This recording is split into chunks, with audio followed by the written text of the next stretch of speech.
Are we good to go? Yes. Awesome. Hello, good afternoon, everybody. For those of you that are joining us live, I'm thrilled to be able to have a conversation with our Westfield Police Chief, Chris Battiloro, this afternoon. For those of you that are joining us live on Facebook, you can submit questions in the comments, and we have Kim Ford sitting silently by, who's going to be bringing those questions up to us as we move forward. And this is really meant to be just an informal discussion with Police Chief. Now that, is it 2 years, Chief? How long has it been? Well, 2 years complete. Yes, going on 3. Going on his 3rd year, and there's been a tremendous amount that has happened both within our community and within the department over the last 2 years. And we thought this would be a good time to catch up with the chief. I'm essentially going to be the Katie Court today. And you're the star of the show here, Chief, and hopefully we'll get some questions from the public. So thank you very much for being a willing partner on this. Always and willing. You always are, and we're really grateful for that. So I thought we'd begin before I got into some specific questions. That maybe if you could just talk a little bit about a reflection upon your experience since you were sworn in over 2 years ago. I'm sure, like me, you hadn't anticipated a global pandemic hitting our community, Black Lives Matter movement around the country, and obviously a lot of our local issues and so forth. So maybe you could just take a moment to reflect upon the 2 years, highlights, lowlights, and maybe what you've learned. And then we can get into a little bit later about where we see the department headed in the future. Sure. Well, I'll tell you, it's been a whirlwind 2 years. So much has happened, a lot of good, some bad. Pandemic has really changed the way we operated here.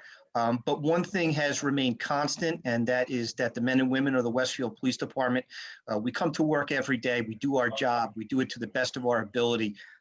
Last year, we answered 33,000 plus calls for service, which is absolutely incredible.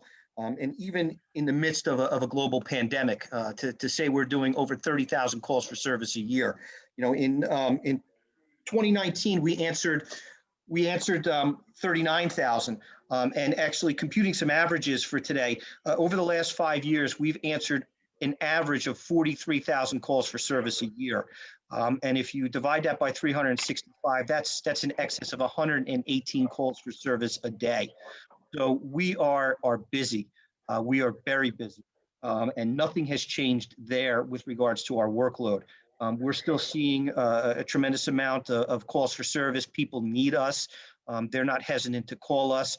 And the volume of calls is certainly indicative of a need for a police department. And we are,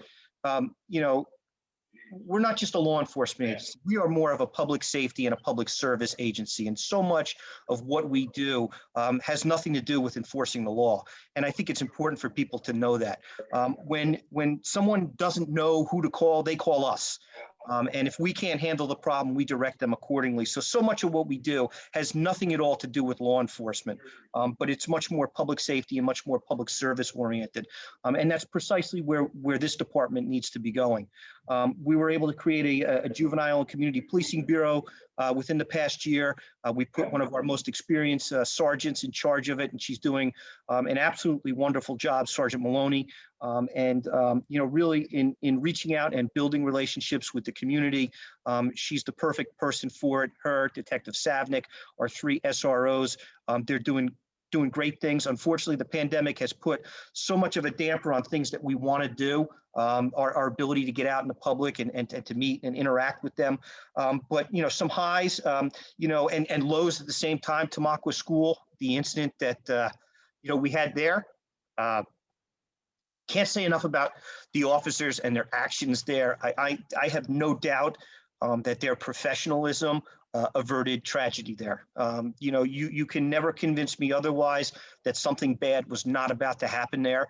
And those officers, nipped it in the bud.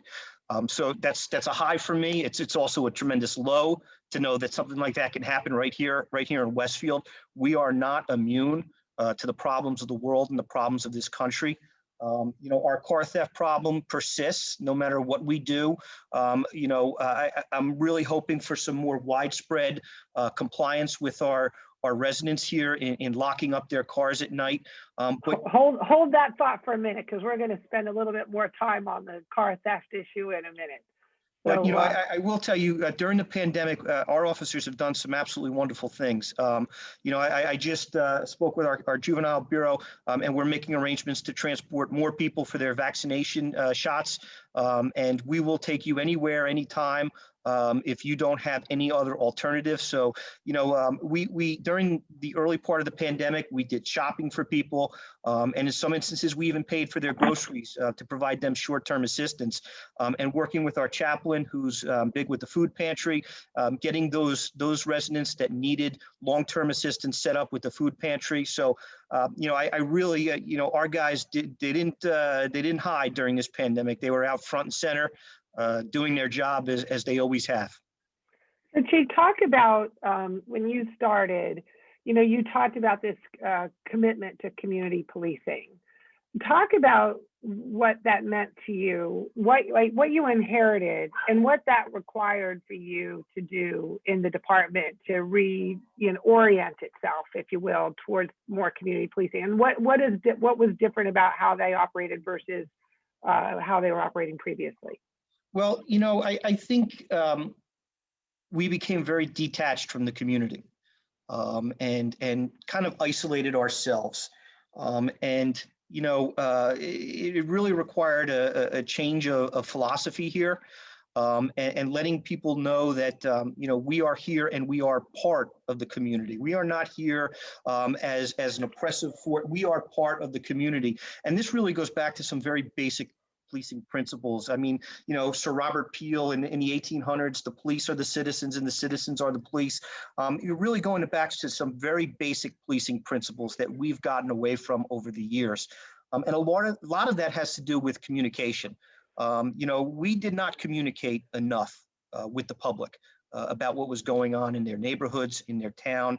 I can remember being acting chief and standing in Councilwoman Habgood's living room with an angry neighborhood, demanding to know what we were doing to combat car theft. Clearly, I had inherited a department that was very detached from the community, that did not communicate enough. And we've really changed the way we've done things here. I think I've issued more press releases in the last 2 years than the last 5 police chiefs combined. And we are trying to get as much information out to the public as to what's going on in this town. And there were some legitimate concerns, people not knowing what's going on in their very own backyards. And we've tried to change that. We've tried to be as transparent as possible, and to release as much information in as a timely a manner as possible, so that people can take, actions themselves to protect themselves and to help us do our job. I heard, well, the 7-Eleven at South and Central, or at Central and Grove was robbed at 5 o'clock in the morning. And here now we're doing so much to try and get that information out as soon as possible. With the help of Kim Ford, we've created a network for communications, the Westfield Community Connection. Every time we have a car theft, we make sure we transmit nixle messages to let residents know what's going on. And hopefully with this information, they're doing something, and taking some very basic steps to protect themselves. But really, community policing is every police officer's job. It's not the duties and responsibilities of one specific person or bureau in the police department. Although we created a community policing bureau here, they really spearhead our efforts. But this is everybody's job, and trying to communicate that message to our rank and file that it's time to get out of the car, it's time to roll the windows down, it's time to start interacting. We restored foot patrols in the Central Business District every single night during the summer season. We have an officer on foot patrol. We kind of scale that back during the winter time when there's not much activity, and it's on Thursday, Friday, and Saturday nights. But now that outdoor dining is resuming, we will have officers on foot patrol every night for significant events like our street festivals, for our Tuesday night jazz nights. We will have officers out on bicycles, and really just building a relationship with the community. We cannot do this job without the help of the residents. And with them being our eyes and ears out there, we need them to communicate with us. And they're not going to do that unless they believe in us, unless they have trust in us, unless they have confidence in us. So much is about, us proving to our residents here that we are worthy of their trust and confidence. And I think that note you said about communication is key. I know that in some places there's this philosophy is, well, let's don't tell too many people about the crime because it might reflect poorly on the community. But to your point, if you see the community as partners and help stopping it, you have to let people know so that they can be your partner in helping prevent it. There's other things that you mentioned, because really what you're talking about is somewhat a bit of a culture change within the department, right? And redefining how they see their role as officers. But there's other things that you've done that are a little less visible, but I think also equally send a message, not only to the community, but to your department. And that includes, for example, I don't know if people really recognize you got rid of all the military equipment that existed in various places. Can you talk a little bit about what you found and what was there and what happened to it? Why you chose to do that? Well, we had acquired quite a bit of military surplus equipment, and some of it is good, and some of it is not so good.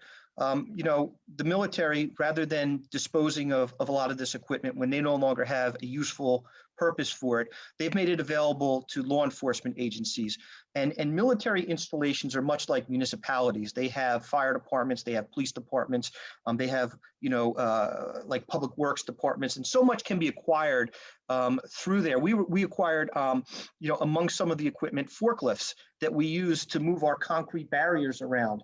So they were very useful, but a lot of the military type equipment, the Hummers, the military style cargo trucks, they don't serve a purpose in a town like Westfield. We don't have areas that are subject to routine flooding where we need high water rescue vehicles.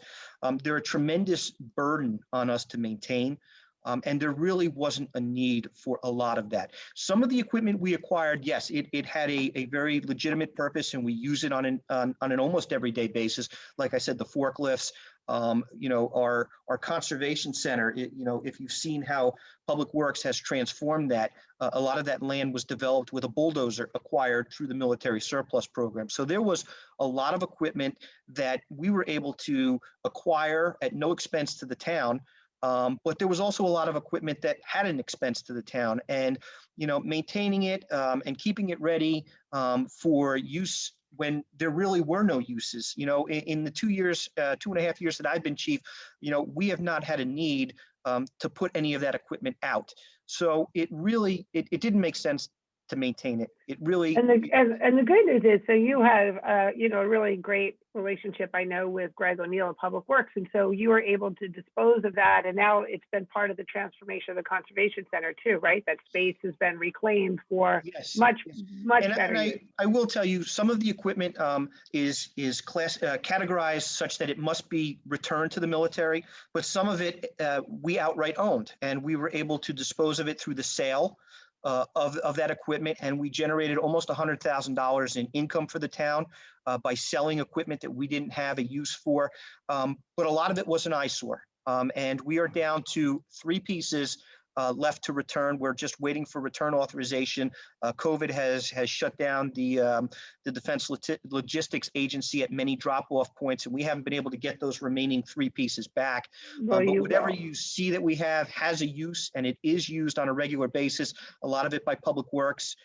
We did obtain some all-terrain vehicles. So certainly some of it had a very legitimate purpose, but I think things kind of just, we acquired more than we needed, more than we were capable of maintaining, and it became a financial drain on us, and it became a manpower drain on us trying to maintain it. So I'm so glad, and where all that equipment was stored has been turned over to Public Works. We lease a small piece of property where we have an impound facility, and now we're going to put that on town-owned property. The construction of that is going to start. It's just a fenced-in area within a fenced-in area where we keep vehicles that are our pending seizure through asset forfeiture. But again, reducing our costs, making better use of what we have, and getting rid of the things that we didn't need and had become so burdensome on us. And not only that, I think there was also a perception that was contradictory to what you're trying to do in creating a community policing. Having military equipment, visible military equipment around just seems to be incongruent with the type of relationships that you're trying to establish. So I think that's another message too. Absolutely. You know what? We don't have such extreme weather events here where we need to put Hummers on the road. Right. In the last 2 years, there is no, I mean, our fleet of all-wheel drive sport utility has been more than, I mean, it would take the 100-year storm to render us out of service. I mean, there really is not need, and it doesn't look good when you have Hummers running down the street. There's no place for it in a civilian community. All right, so let's talk about something really, really great news, and let's talk about accreditation. And I think, you know, I've obviously been behind the scenes and seen what this process has been for you and the department. I don't know if the public, I think, understands it's a good thing, but maybe you can talk a little bit about why did you aspire to be accredited in the first place, when you started, and ultimately, and what that means for you and the department. So when assuming chief, you know, there were some glaring deficiencies that I saw that needed to be immediately addressed. And a lot of those were in the areas of our SOPs, our standard operating procedures. A lot of them were old. I would describe them as archaic and obsolete, and they needed to be addressed. So much has changed. You know, a lot of the SOPs that were in place were issued by the chief who hired me 25 years ago. And Chief, just talk a little bit about why does that matter? Like, why does having these old, if they've been around for 20 years, why does it matter if they're, you know, I mean, I can kind of guess, but how does it impact your ability to lead? Well, I'll tell you what, holding people accountable to SOPs, so much has changed in the last 25 years. The laws have changed. So best practices, we've learned so much over the years as to what works and what doesn't work. So best practices have changed. And when you're operating off a system of written directives that are 25 years old, they no longer reflect what the laws have changed to reflect and what best practices are. And a police department operates based on a system of written directives. We have rules and regulations, which are a code of conduct. We have standard operating procedures, which is, a guide to how we perform certain functions and perform certain duties and responsibilities. And really, they were archaic and they did not reflect what we are in fact doing today. And it's kind of hard when you bring new personnel on and you're training them and saying, well, this is the way our SOPs say we should do it, but we don't do it this. How do you hold people accountable and let them know this is what's expected of them? So really, we had to overhaul our entire written directive system, and it was a tremendous undertaking. And we hired a professional consultant to come in and to guide us through this process and tell us, where our policies were deficient, where we were up to standard, and to direct us in making the changes. And they didn't necessarily force anything on us, but it was a matter of devising policies that reflect the way we do things, a lot of back and forth with revisions and reissuances. And I'm happy to say that, over the last 2 years, every single one has been revised and reissued, and today reflects what the laws say they should reflect, what best standards say. The Attorney General is pushing out so much new stuff for police agencies these days. He's going to come out with a mandatory directive on recruitment for law enforcement agencies with the intent of diversifying them. Well, we've already done that. June 1 of this year, pursuant to an act of legislature, body-worn cameras will be required for all uniformed patrol officers. Well, we instituted them 2 years ago. So it's really placed us where we were for years, behind the curve, trying to catch up, to ahead of the curve. So now everything that's coming out, we're already fully compliant, or they require minor adjustments to make us fully compliant. But so much what has come out, and I know you and I have had discussions about our use of force policy and the prohibition on chokeholds, and to say that we've already revised our policies, they already reflect what the law and what the and I have to say that was so great. And just two things that you said that I think it's really important to articulate, and maybe we haven't done a good job of saying that, but the best practice SOPs helps you instill a culture of accountability in the department that didn't exist previously. And it's hard to hold people accountable to standards that are really no longer relevant. So I think that's a really important thing for folks to talk about, because that's certainly something that gets talked a lot about in today's environment. And the other thing, you're right to what you just said, after the George Floyd incident, I certainly called you. I said, okay, what is our use of force policy? And you're like, yep, nope, we've done that. We resolved that 3 months ago. And it's something I know that the accreditation team mentioned, that it is rare that you see a police department come and ask to go through this process and be accredited. But they said, in light of this new environment with more demands of accountability, more and more people are now doing it. But you wanted to do that right from the get-go, and I think that speaks volumes. Yeah, seeking accreditation was perhaps my number one thing that I wanted to do when I made chief, and really, Westfield deserves a professional law enforcement agency, a professional public service and safety agency, and to me, accreditation signifies professionalism, and being able to say that we are an accredited law enforcement agency is an incredible, an incredible feather in our cap here. So, and I hear the challenges, and they mentioned this, and I've talked to other mayors who said the same thing. The challenge is maintaining it. So, what's your plan for being able to do that? Well, Captain Padovano served as our accreditation manager, and he led us through the process. But this was really a team effort. So many people were involved. I was very hands-on in the process. We had a number of officers, our detectives, our IT staff that were involved in the process. We've decided that we're going to take what we did a step further. And we're going to build off what we just accomplished, because we've accomplished so much here, and we have such a good foundation and such a good understanding of what the accreditation process is about. We are actually, May 1st, we're going to commence the accreditation process for our public safety answering point. And basically, public safety answering point is a fancy name for our 911 police, fire, EMS communications center. And now we're going to start focusing on very specific aspects of our police department and seek to improve those. But maintaining accreditation is an ongoing process.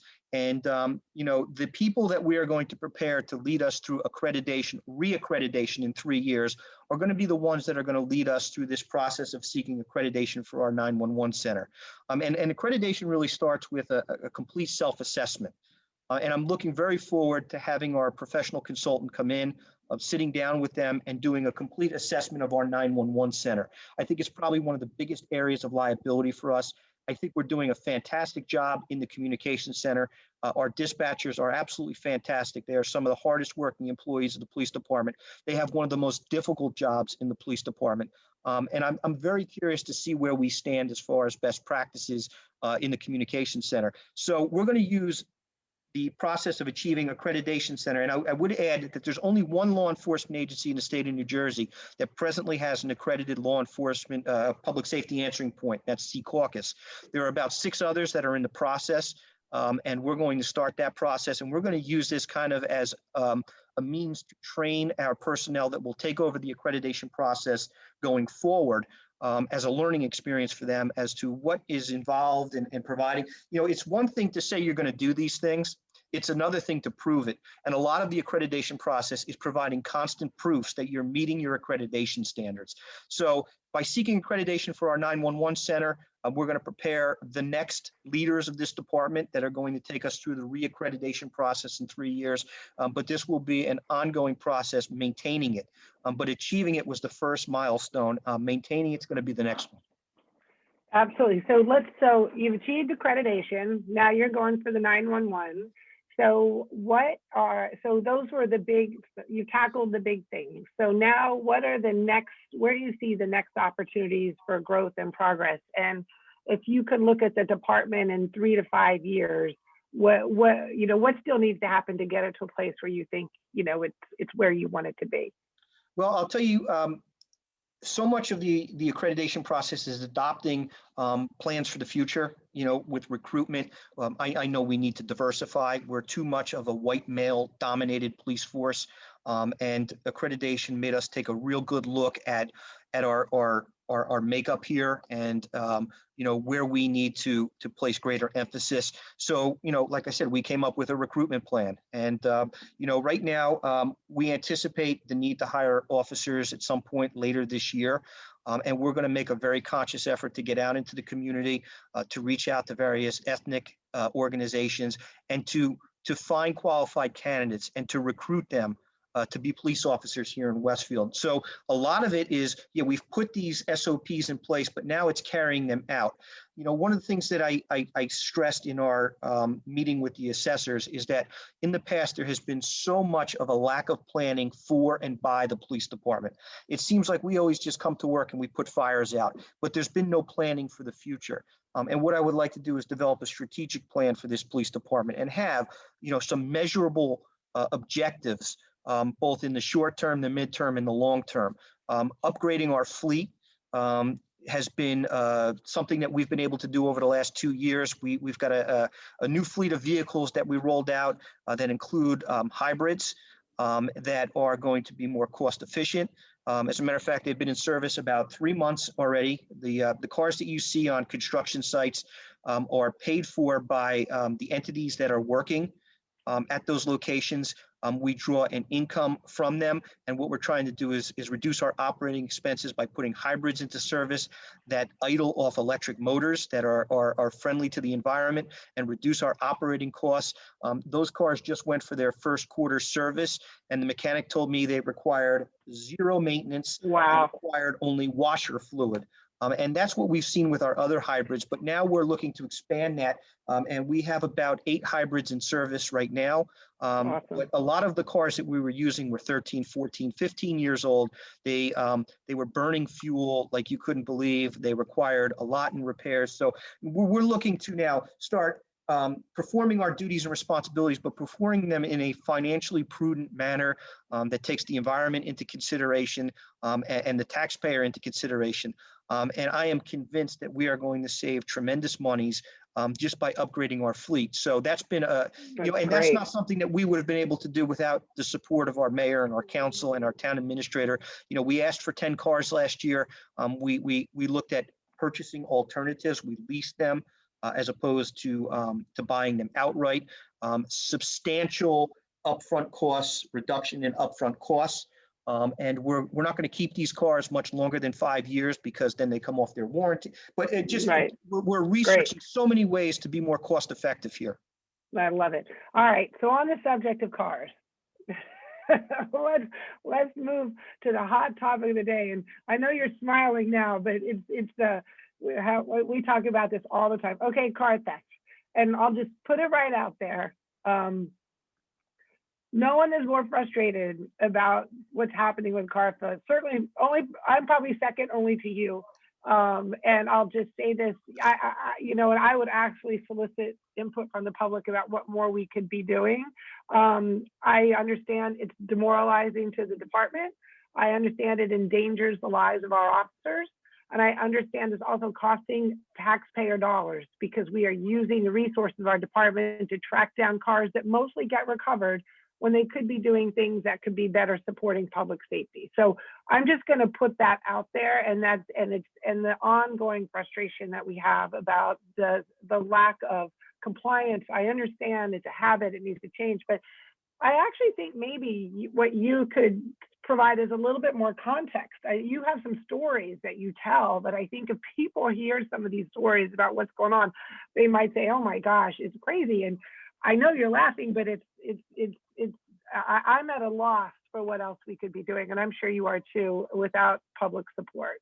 Well, let me give you some numbers. In the first quarter of 2021, there were 26 motor vehicle burglaries. And I'm sorry, and just so let's clarify, burglaries are people whose cars don't get stolen, but people are stealing things from them. Right. So a burglary is the unlawful or unlicensed entry of a structure or a vehicle with the intent to commit an offense therein. So if somebody enters an unlocked car, with the intent to commit a theft, i.e. to steal someone's personal property, they've committed a Yeah. burglary. Got it. And in almost every, well, I will say in every instance, these vehicles were left unlocked. There were no signs whatsoever of forced entry into those vehicles. In order to get into a locked car, you would have to pop a lock or break a window, and there's been absolutely no evidence whatsoever on these cars that any of them were forcibly entered. A lot of people will tell us when we take the reports, I locked my car, but the evidence certainly suggests otherwise. We've had 6 motor vehicle thefts to date in the first quarter of 2021.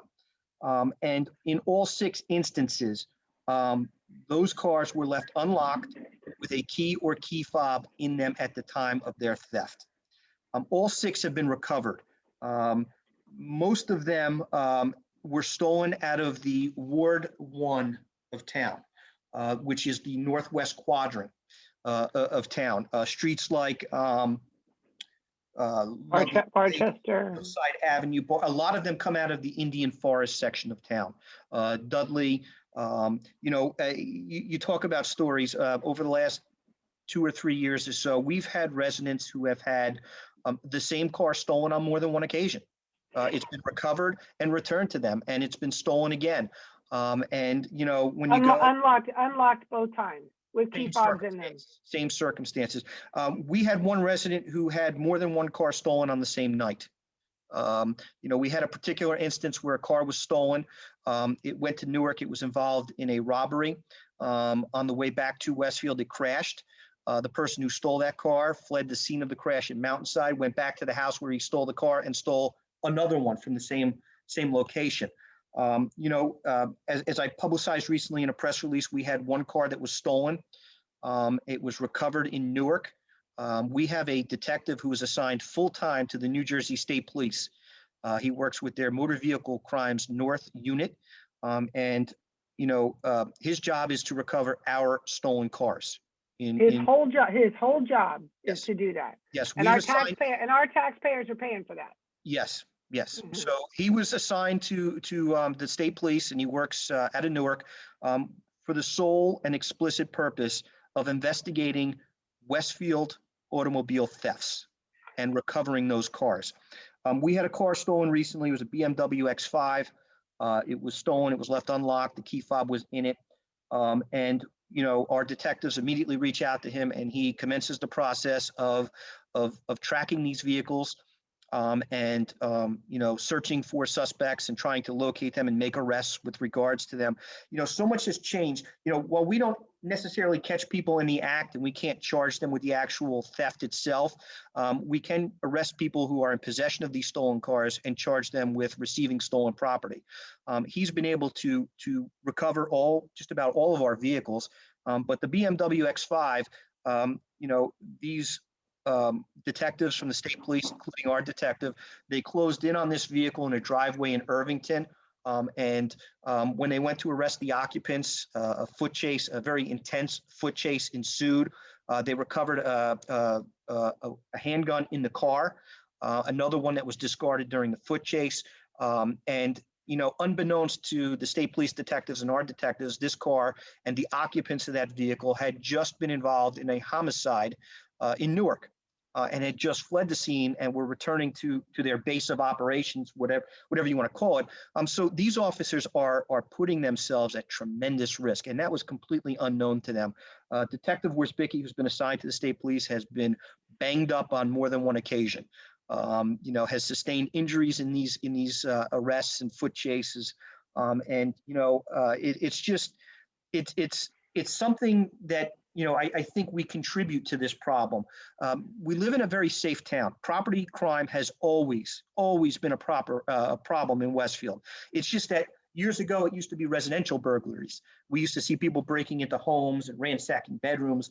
Those crimes are virtually non-existent now. It's stolen cars. And the cars that are being stolen are high-end motor vehicles. They are $50,000, $60,000, $70,000, $80,000 cars. I can't afford a car like that, and even if I could, I certainly wouldn't leave it unlocked, parked on the street with the key fob in it. I work hard for my paycheck, and I value the personal possessions that I have. I think we need to to start stressing that people bear a personal responsibility here. These are crimes of opportunity. The bad guys are coming to Westfield because they've had success here. They've had marked success in the past. They continue to have marked success in the future. And you and I have had this conversation. We can't eliminate crime here. You know, the West, I can't eliminate unless we look at the greater issues that are causing it: drug addiction and the inequitable distribution of wealth in society. What we can do is we can displace it, and we can force it to go somewhere else. And I think if our residents eliminate these opportunities, and they consistently do that, meaning, you know what, well, I've been locking my, no, we don't need you to lock your car for a week or two. We need it to be your standard practice. Because, you know, right now we're kind of in a lull. It's been a couple of weeks since we've had a car theft, but they will come back. They will try us again because they believe we'll fall back into our complacent ways. So we really need to be, you know, much more astute as to the way we conduct ourselves and protect our property. So, and Chief, this is, I mean, the fact that actually there's a state task force assigned to it speaks to the notion that it's everywhere. And I think I had forwarded you an article from the New York Times a couple months ago where they talked about the biggest challenge the car manufacturers have had in creating these keyless cars is that these key fobs. They said it's in suburban communities all over the country, and so right now it seems like the only solution to stop it is personal responsibility of the car owner. yes, you know, like I said, I read something somewhere, and I don't know what it's based on, but more than half the car thefts are preventable if you lock your cars. Right. And I do believe that from what we've seen, none of the cars have been forcible entry. This is just a matter of numbers. They are criminals come, and if you try enough door handles, you're going to find an unlocked car. And if you find enough unlocked cars, you're eventually going to find one that has a key fob in it. The problem is that the percentages of finding an unlocked car here on the opportunity, you know, they seem to be much greater than they should be. So, and those are, it's not like you can track down criminals and unlock cars. I mean, it's just too easy of a crime, right? So, well, you know, exactly. There are over 10,600 households in this town, over 380 streets, over 1,750 interstates. It's impossible for us to be everywhere at once. What was the story you told about the decoy cars and you had the guy like in the, tell that story. You know, I get so many emails and so many people provide me with recommendations. You know, you should be using decoy cars. We have, and we've made arrests using decoy cars. We about a year ago or so, it was on Maple Street in Westfield. Our officers happened upon during their patrols someone who was clearly checking car door handles and looking for unlocked cars to burglarize. And our officers stopped him to investigate him. They ran him for outstanding warrants, and sure enough, he had an outstanding warrant. So the officers placed him under arrest, and they brought him into headquarters where he was processed. He was eventually released on his own recognizance with a new court date. But while he was in here being processed, what our officers did is they went right back to that neighborhood and they set up a number of decoy cars. And upon releasing this individual from custody with his new court date, we returned him to the neighborhood where he said his car was parked, and we dropped him off. And our officers did a great job playing it up. Hey, have a nice day. See you later. Be careful. They drove on. And our officers are plainclothes officers in decoy cars. And these decoy cars are nondescript police vehicles. They watched him and they watched him make sure that the police had left the neighborhood, and he resumed checking door handles. And he actually checked the door handles on some of our nondescript vehicles that officers were sitting in at the time. And they watched him, and he was subsequently rearrested. So, you know, I hear so many ideas from people about, oh, you should be doing this and you should be doing that. But the fact of the matter is I don't have decoy cars that are BMW X5s. I have, you know, a 2003 Honda Accord, which are attractive for car burglars, but not necessarily car thieves.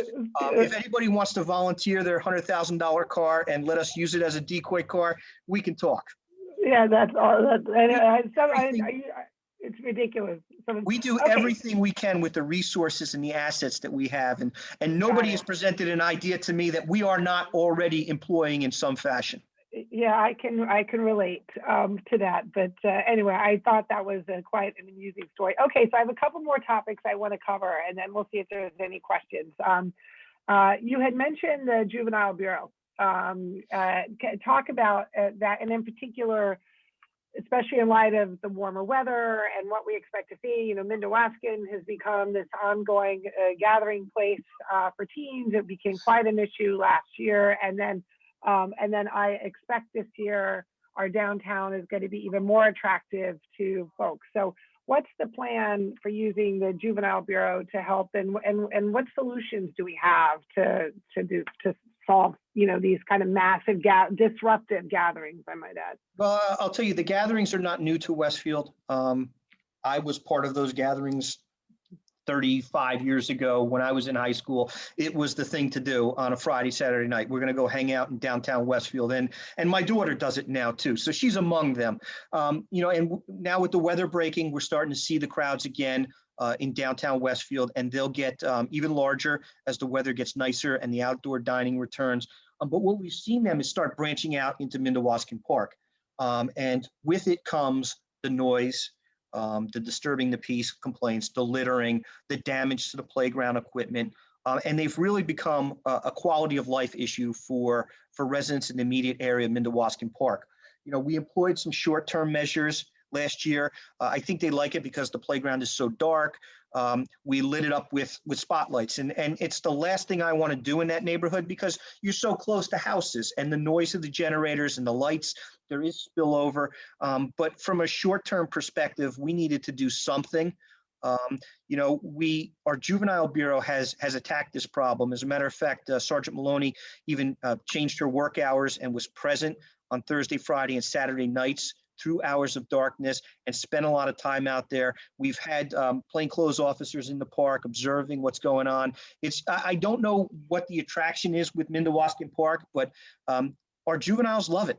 And it is a beautiful park. Well, I can tell you, according to my 15-year-old son, I asked him like what kinds of things we could. He says, no, they actually, if we actually created something for teens to go to, that would make it exactly why they wouldn't want to go there.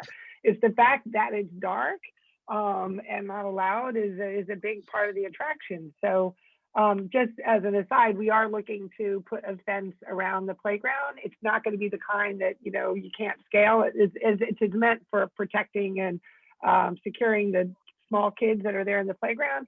But I also think there'll be a clear, you know, no anything in that fence is a pure violation. And so maybe it might enable you guys for enforcement a little bit easier on there too. Well, you know, I'll tell you, the last thing I want to do is hound juveniles and take them into custody for being in the park after hours, and issue them summonses or charge them with things like defiant trespass or criminal trespass and bring them in. That's the last thing we want to do. We've always sought to divert juveniles from the criminal justice system, and you know, we will continue with the warnings. We will continue with running them out. Issuing what we call curbside warnings, which is, hey, you need to know the park is closed. But, you know, if things get to the point where we start seeing criminal activity in the park, last year we arrested a person. It was an 18 or 19-year-old male from an adjacent town who produced a charged stun gun and threatened juveniles. We had a robbery there with. It was reported to be an armed robbery. We think it was likely an airsoft gun or a simulated firearm. But if we start seeing those problems, then we will come down with a heavy hand. And that's just a matter of public safety. But nobody wants to come down with a heavy hand on juveniles who are just looking for a place to enjoy themselves. And believe me, but it's a quality of life issue in the neighborhood. We will continue along the route we have. I have no intention of returning light towers to Mindawaskan or any other park. But if these problems persist and we see the criminal component come with it, then we're really obligated to come down with a heavy hand and implement those measures. It's important, you know, that our juveniles know that park, like all other parks, closes at dark. Yes. And Mindawaskan is kind of a unique park because there's a street that runs through the middle of it, and it's kind of a pass-through park. But when we see teens congregating, gathering, spending time there, they are clearly in violation of municipal ordinance. And they are, in fact, trespassing, and that's a criminal offense. That's But right. nobody wants to bring them into the criminal justice. That's not our goal here. Our goal is That's just right. compliance, is just to obtain compliance and recognize that this is not the place. Find somewhere else. Where Yep. that other place is, I don't have an answer necessarily for you. We've seen them, and we're still seeing them access certain rooftops downtown. We still get routine calls for service. They seem to love certain rooftops on Quimby Street. And our foot patrol officer is checking them, but again, not an appropriate place for them. They are trespassing, and nobody wants to bring them into the criminal justice system. All we're looking for is some compliance here. I completely agree. So while we're talking about enforcement in downtown, so let's talk about parking. A couple things for downtown is, again, as we are looking at Quimby, I think it's going to be back to its last year's mode in the next week or so. And so we're going back to the 15-minute parking curbside. And for those of you that know, I mean, one thing we started about, I certainly after I took office, was we intentionally mitigated parking enforcement downtown, and it cost us $100,000 or so in court fees. I felt like that was our investment in some economic development downtown, because we had gotten to be the reputation of overzealous parking enforcement. But now comes back with 15-minute curbside, which is really important to the sustainability of our restaurants. And so how are we planning? And also, I think things are coming back. We're seeing more people in town. So we're going to have to go back to probably not aggressive parking enforcement, but like, reasonable parking enforcement, with the point of ensuring people can pick up and we get an appropriate turnover. And the other issue that has come up is about biking on sidewalks, and many restaurants have reported feeling that they're endangering their wait staff and others who are serving on sidewalks, with kids in particular taking their biking on sidewalks. So you mentioned foot patrol. So what's the mechanism for these enforcements on both biking and parking, or what do you anticipate happening this summer? What kind of presence are you going to have in town? Well, we will certainly have a presence. We will continue our foot patrols. You're on. I can't hear you. With regards, are you there? Oh, no, I got you. That was me. So with regards to the parking enforcement, I will say our parking enforcement officers are I've seen the numbers. I know that they're out there and enforcing these 15-minute pickup and drop-off spots. And I realize that those spots are so essential to the takeout business of so many restaurants downtown. And it's important that we keep turning these spots over every 15 minutes. As I pointed out to you, we've got certainly some repeat violators. We have one person who's been issued 19 summonses recently for parking in the 15-minute spot in violation of the ordinance. Another one that's been cited 11 times. And, we've paid these people a visit. They've been told we're going to be more aggressive. Starting yesterday, what we were doing was, we would come by, and issue a summons, and we would move on. Now we're coming back, and if that car is still there in the afternoon, you're going to get a second summons. And they were told it'll become a third or a fourth summons. If that's what it's going to take to get compliance, we will become more aggressive. But there's a complete disregard for that 15-minute pickup drop-off for somebody who's been cited 19 times.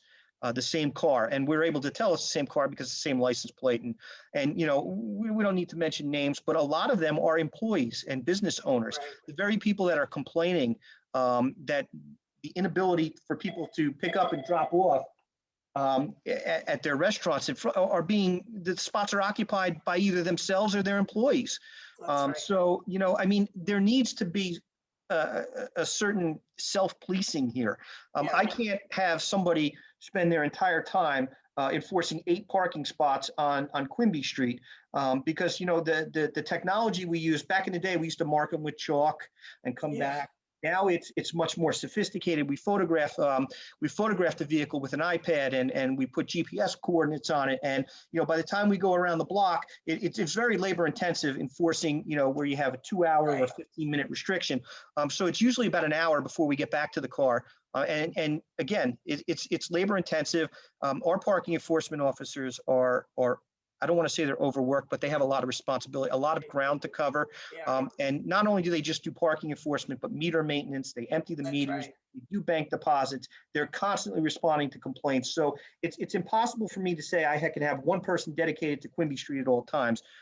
Because it's just not, I don't have the manpower. So at some point, we need our business owners and their employees to step up and say, there are alternatives. And we've communicated to them. You can park at the South Side train station lot for free. And I think, and Just have that's, to walk. yeah, and I think that's important. And it's something I want to remind the public too, especially this summer. I anticipate that with things, opening up and as vaccinations improve, and we anticipate like Sweet Sounds coming back, I think we're going to have a very, very active, vibrant downtown this summer. And I would just ask everybody, remind everybody about the free parking in the South Avenue parking lot. It would be ideal. It would be worth the walk, I think, because it'll be a bit of a destination for sure. So if we could all just do our part in the best interest of supporting our businesses as well. So I just want to check with Kim. I'm mindful of the time. Kim, have there been any questions that have come in on Facebook or anything that we should be addressing? Yes, Mayor, we've got a few that came in on Facebook, and there's a couple on that we received in advance. I'm going to start with the ones we received in advance via email, if that's okay. Yep. Okay, so we've got a question from Mitchell Pincus, and Mitchell would like to know, Chief, when will you start to enforce 25 miles per hour speed limit on Mountain Avenue? And what are you going to do about all these cars with loud exhaust systems that are worse than leaf blowers? Well, let me take the first one, the speeding on the speed limit on Mountain Avenue. We are certainly out there, and while people may not think it, we are out there, and we are aggressively enforcing, traffic laws and regulations. In 2020, we conducted 2,494 traffic stops. And that's down slightly from the year before, and most likely due to the pandemic. But in 2019, we conducted 4,491 traffic stops. And those are officers initiating traffic stops to enforce traffic violations. Mountain Avenue is a county road. And on most county roads, by county resolution, the speed limit is 35. Mountain Avenue is different. It's 25.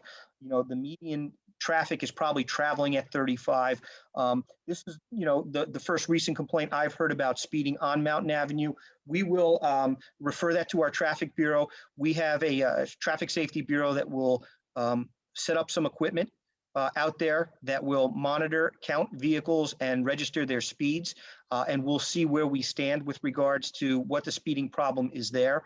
And if so, we will conduct focused enforcement. Our Traffic Safety Bureau will conduct focused enforcement.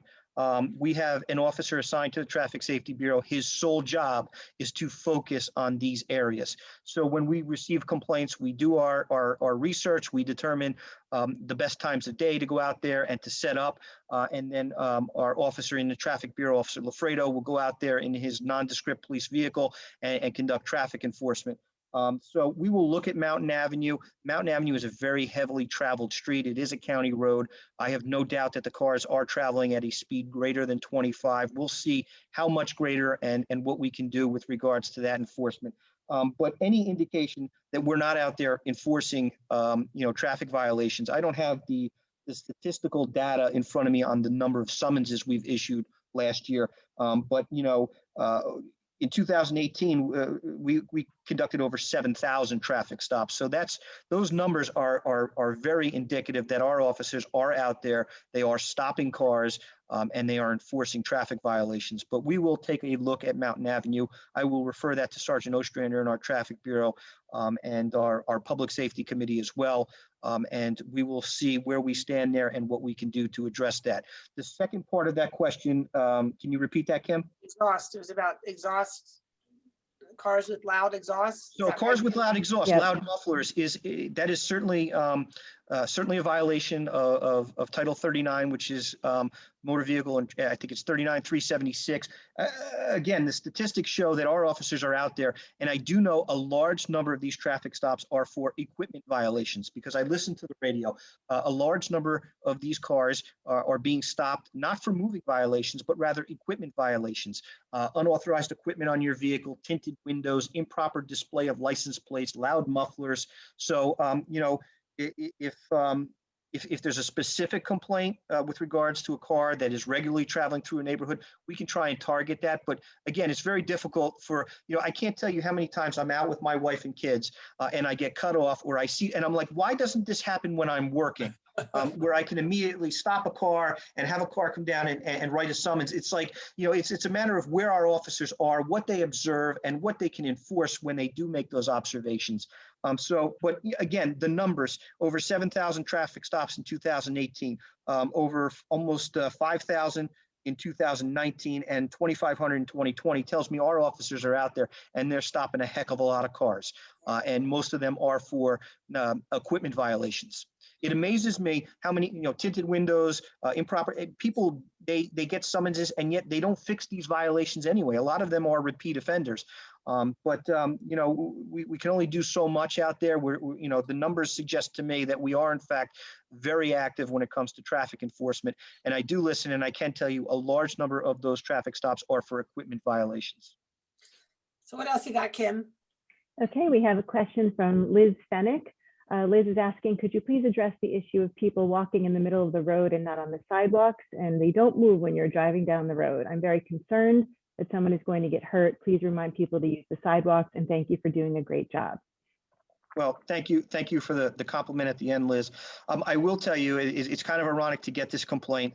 I read every single report generated by this department. Every morning that I come in, there's a printed stack of reports. And just last week, our officers on the 700 block of Summit Avenue stopped a person. I think he was in his 50s or 60s, walking in the middle of the roadway, obstructing the flow of traffic. He subsequently had a warrant, and they placed him under arrest. But the reason was that he was walking in the street and obstructing the flow of traffic.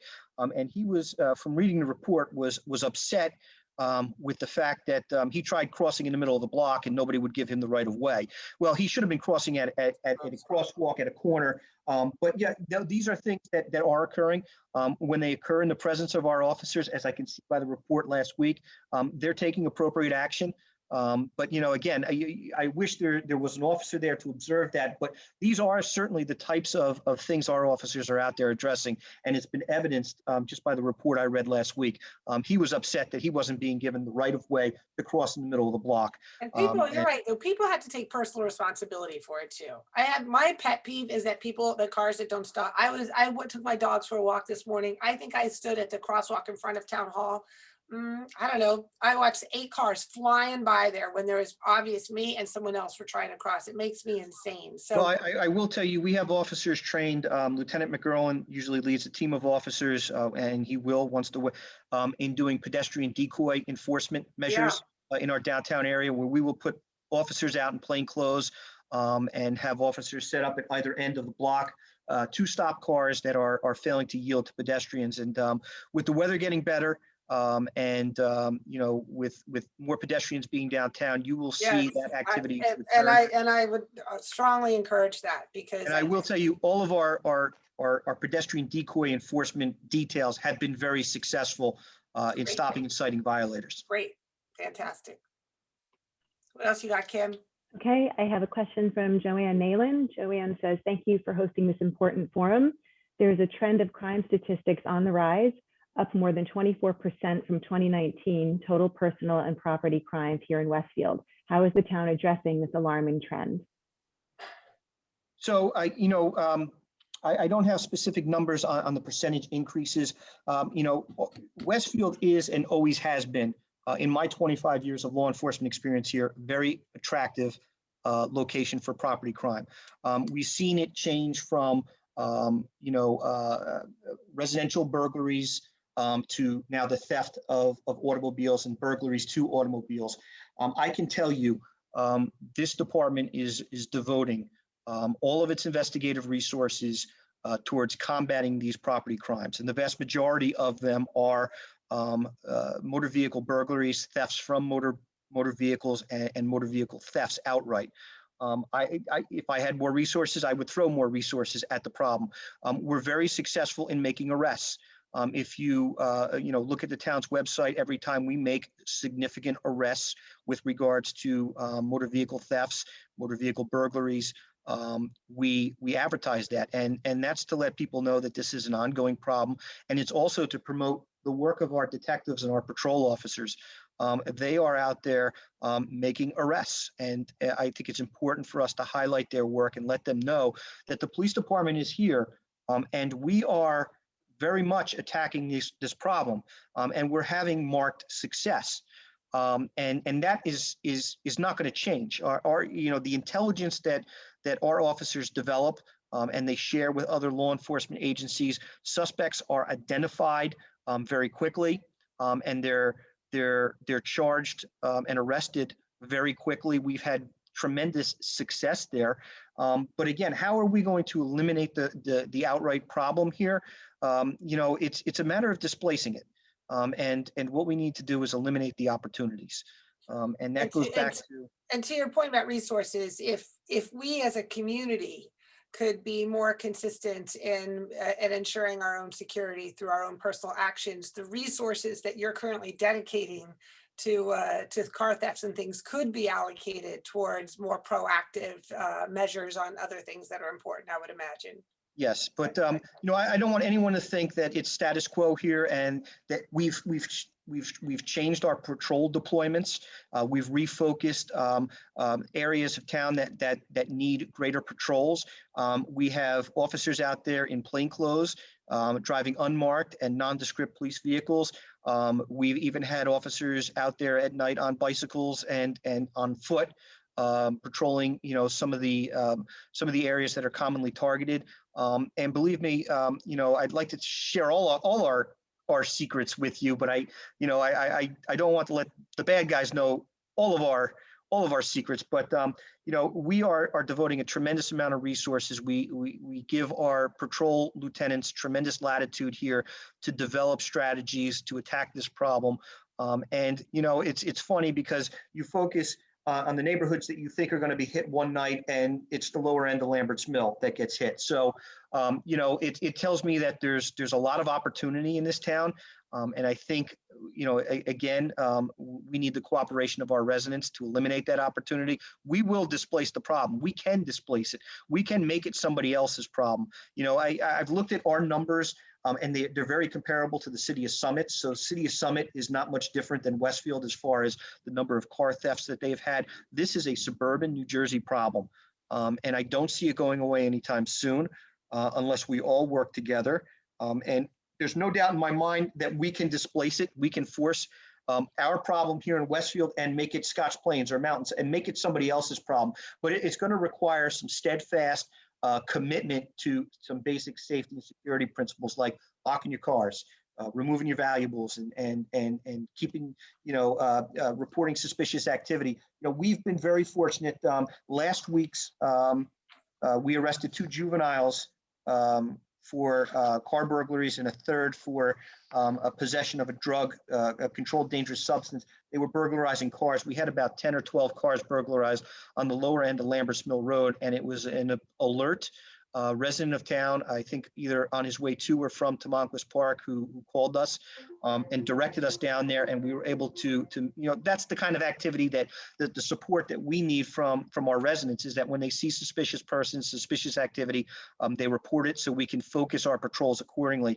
But Joanne, I can tell you, we are devoting all of the resources that we have. As I told you, we have a detective assigned full-time to the state police, focusing strictly on recovering our stolen motor vehicles. I can't tell you, and I have got pages and pages of it here, of how many car thefts and burglaries that we've intercepted or prevented. There was one 2 weeks ago on the 300 block of Dudley Avenue. Our officer rolled up on a car stopped in the middle of the street during the early morning hours. He intercepted an apparent attempted theft in progress. They fled and they took off at a high rate of speed. Any attempt to pursue them would have been futile. But that's what we're facing. When you When you approach somebody who's suspected and you try to detain them, they flee. They get in a car, they speed away at a high speed. Most of these neighborhoods being affected are adjacent to Route 22 because once they get on the highway, they open it up at speeds where we're not going to endanger life and property to pursue at such high speeds. It's just not worth the risk that's presented. We have to rely heavily on investigative resources through canvassing neighborhoods, identifying suspects. But believe me, we are devoting just about all of our resources in the Detective Bureau and at nighttime during these overnight hours. But I will tell you, we've got enough intelligence to know that I think these neighborhoods and certain vehicles are being scoped out during the daytime hours. I think some of our car burglars are doing advanced work in our neighborhood. So it's important to report suspicious activity at all hours of the day, even during broad daylight. Last week, we had an attempted motor vehicle theft Hey, Chris. during daytime hours. So I'm just but mindful anyway. of the time. We're over time. And I don't think we have time for any more questions, but Kim, maybe you can aggregate the questions and we could send out responses. But I want to thank everybody. I want to thank you, Chief. A belated happy birthday to you. Thank you. Also, Happy anniversary to you. yeah, oh yes. And I also want to say I'm thrilled that we have resolved a PBA contract. And so we are now ready to move forward. And I think that's well-deserved recognition for your officers, for certainly in light of everything that's transpired over the last few years, accreditation and everything. So thrilled to be back on track with that, which is great. So, and also thank you for everything you guys are doing to support autism awareness with your patches and your hats and the. And I'm wearing a special blue badge. I saw that. Fantastic. In Well, that's- recognition of Thank you. Autism Awareness Month. So which is great. Thank you. So thanks to everybody that tuned in, and thank you, Chief. And we'll certainly do more of these as warranted, and hopefully we'll see everybody at downtown this summer. And please park in the South Avenue train lot when you come. All right. Bye-bye. thank you.